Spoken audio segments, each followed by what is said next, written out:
যুক্তরাষ্ট্র ও ইসরায়েলের বিরুদ্ধে তদন্ত চালানোর অভিযোগে আন্তর্জাতিক অপরাধ আদালত এর ওপর নিষেধাজ্ঞা জারি করেছেন মার্কিন প্রেসিডেন্ট ডোনাল্ড ট্রাম্প।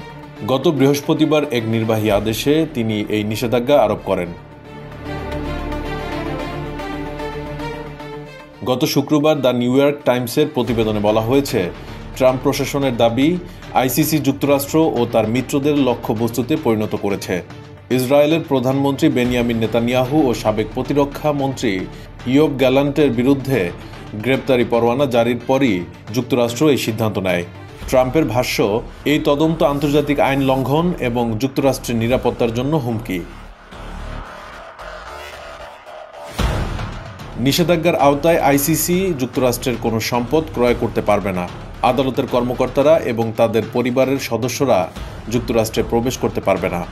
মার্কিন নিষেধাজ্ঞার তীব্র প্রতিবাদ জানিয়েছে হেগ ভিত্তিক আন্তর্জাতিক অপরাধ আদালত। এক বিবৃতিতে আদালত জানায়, এটি স্বাধীন বিচার ব্যবস্থার উপর হস্তক্ষেপ এবং আইনের শাসনকে ক্ষতিগ্রস্ত করবে।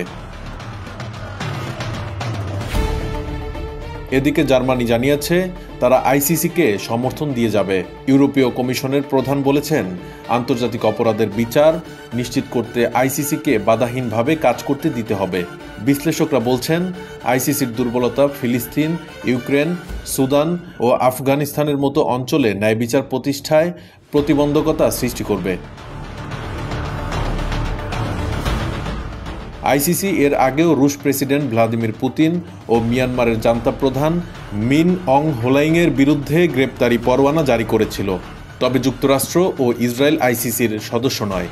ফলে নিষেধাজ্ঞার বাস্তবিক প্রভাব কতটা হবে তা নির্ভর করছে সদস্য দেশগুলোর ভূমিকার উপর।